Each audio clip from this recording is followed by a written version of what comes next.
Olá, muito bom dia para vocês. Já estamos juntos neste domingo. A partir de agora, você fica comigo em mais um Visita na Record. Hoje vamos falar sobre o grupo Cíntia Charone, com mais de 30 anos de história e que atualmente conta com mais de 12 unidades aqui no nosso estado. Aqui com a gente vai estar a doutora Cíntia, presidente do grupo. E também vamos falar sobre os projetos voltados aos direitos das mulheres e das suas famílias. Quem vai falar mais sobre esse assunto conosco é a secretária municipal da Mulher, Silvane Ferraz. O Visita na Record está só começando.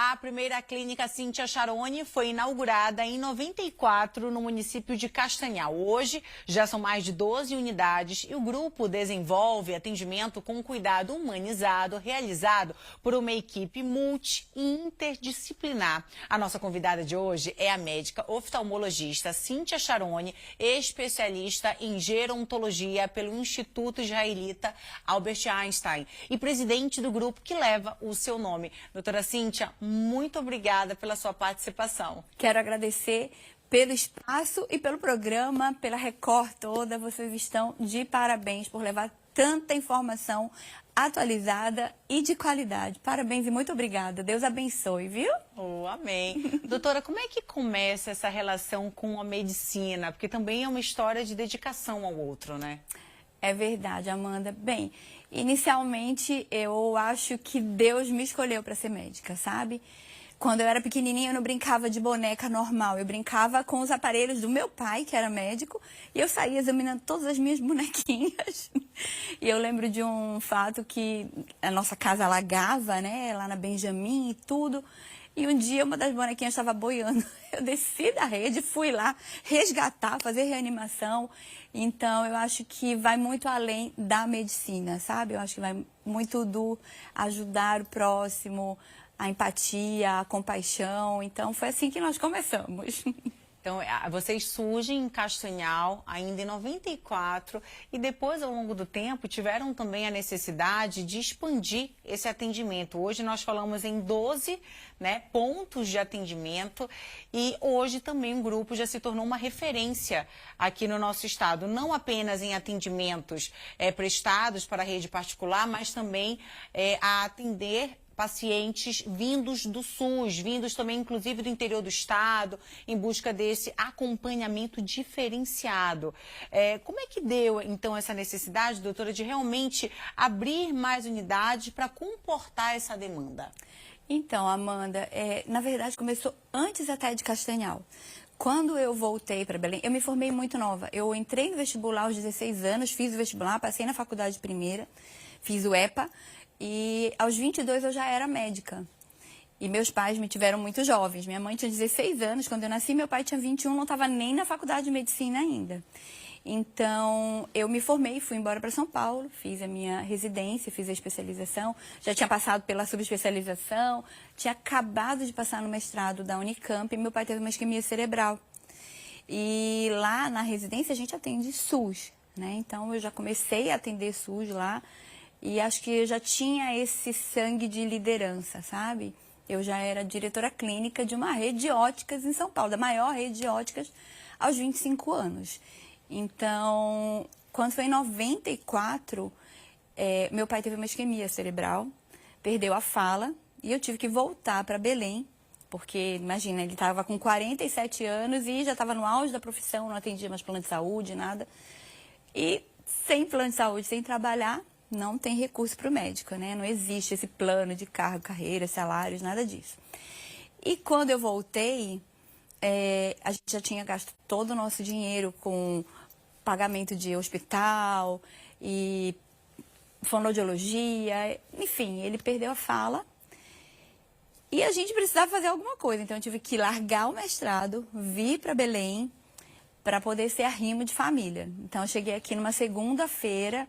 Como ele só atendia particular, eu comecei para a clínica. Na sexta a gente não tinha o que comer, Amanda. Nossa. E foi, assim, muito difícil. Mas Deus fez o primeiro milagre da minha vida profissional Na sexta-feira, 7 horas da manhã, minha mãe ligou pro meu avô, pai do meu pai, pedindo R$ 100 emprestados.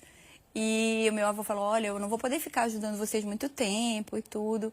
Isso foi 7 horas da manhã, as meninas foram para a escola sem ter lanche, sem ter o que comer, só tinha água na geladeira. E às 9 horas da manhã, Deus realizou o primeiro milagre da minha vida material em Belém.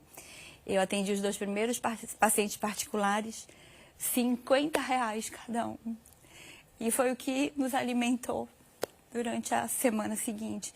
Então eu vejo que é uma escolha de Deus sobre a minha vida, sabe? Durante 3 anos eu não tinha nada, Amanda. Tudo o que eu ganhava, né, era para sustentar minha família. Era para pagar a conta, basicamente. Tratamento de saúde, colégio, alimentação. E lá em São Paulo eu conheci meu namorado, que era paulista, morava lá também. Não era médico, era do marketing. E eu vim embora e ele ficou lá. E 3 meses depois de eu vir embora, ele resolveu vir embora também. E depois a gente casou e tudo, mas assim, ele foi fundamental, sabe, para que eu ficasse firme, né? E a gente precisa sempre saber que tem alguém que está do nosso lado acompanhando. E foi a partir daí que eu comecei a ir para os municípios do estado do Pará. Como é que surge o grupo Cíntia Charone? Então, primeiro surgiu a Cíntia Charone, né?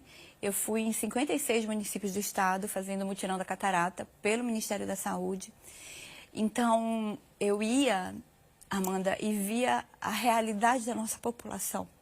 Primeiro porque é muito difícil o acesso. Eu ia para os municípios que ninguém queria ir. Nenhum médico queria ir, porque a gente ia ou de barco, ou de aviãozinho, monomotor, ou ia de popopô. Então, assim, era muito louco. E eu topava, sabe? Primeiro fui por necessidade financeira, e depois que eu comecei a ir por amor a essa população. As pessoas, o que elas mais precisavam era realmente de atenção, sabe, Amanda? Fui para Jacareacanga. No primeiro dia, ninguém foi se operar. Falei, meu Deus, eu vim de tão longe. Eu, anestesista, técnico de enfermagem. Primeiro que Jacareacanga era assim, só sulista, né? Todo mundo branco, louro, de olho azul, verde. Falei, cadê os paraenses, né? Os paraenses eram os indígenas. E aí eu fui pra rua, comecei a conversar com os indígenas, os que falavam, né, a nossa língua. E o que era mais incrível, não, doutora, é porque estão dizendo que você veio, convite do candidato que quer cegar a gente pra gente não ir votar. Gente, imagina isso. Eu falei, meu Deus! Finalmente, no outro dia de manhã, chegou o primeiro paciente, era uma indígena. E muito difícil. Primeiro porque não falava a língua. A gente teve que levar um intérprete. Segundo, porque na época era tudo muito difícil, né? O hospital, inclusive, não tinha leito, não tinha cama, porque eles não tinham esse costume. Já era um atendimento diferenciado. Total. Aí fiz a primeira cirurgia orando, né? Ai, meu Deus do céu, por favor, expliquei que ela ficasse com cuidado, porque a cirurgia em si, ela era tranquila, o pós-operatório que era complicado. Ok. No dia seguinte, fiquei uma semana em Jacareacanga. No dia seguinte, ela foi fazer o pós-operatório. Na hora que eu tirei o curativo, na época a gente ainda deixava o curativo 24 horas, ela voltou a enxergar, você não sabe, a festa dos indígenas fora do hospital. Todo mundo fez cirurgia, nós operamos centenas de indígenas. Glória a Deus, todo mundo enxergando. Mas, para você ter uma ideia do que aconteceu, eu começava a operar às 7 horas da manhã. 10 horas da noite eu estava operando, a energia acabou. Eu não sabia que desligava, né? Era gerador. E, gente, tive que finalizar a cirurgia com lanterna. Então, tudo que a gente vivia, era muito diferente e ressignificante, sabe? Você começava a ver o outro lado, né? O lado do paciente que fica lá, esperando um médico. E assim, você, médico, que está chegando aqui em Belém, não deixa de ter essa oportunidade de ajudar, sabe, nossa população dos municípios, principalmente dos mais de mais difícil acesso, sabe? Muda a vida da gente completamente. Hoje, doutora, quais são os atendimentos que vocês oferecem no grupo Cíntia Charone? Então, menina, a gente começou com uma unidade de envelhecimento em Ananindeua, que foi onde teve a primeira chamada pública. Em 3 meses a gente entrou para Belém. Fizemos 5 unidades em Belém, porque a gente não imaginava o tanto, né, de gente que a gente ia atender. E começamos a fazer todas as atividades de terapia cognitivo-comportamental, com dança, com teatro, com apresentações de poemas, instrumentos musicais, além de toda a parte clínica. E começamos a desenvolver várias pesquisas dentro daquilo que a gente fazia para comprovar se realmente as artes em saúde eram importantes para esse tratamento psicológico e emocional. E aí a gente deslanchou, eles se sentiram tratados dignamente e voltaram a ser reinseridos, né, na sociedade, porque ficam à margem da sociedade. É um preconceito tão grande que eles, até o nome, né, está indo para a aposentadoria, para os aposentos da vida.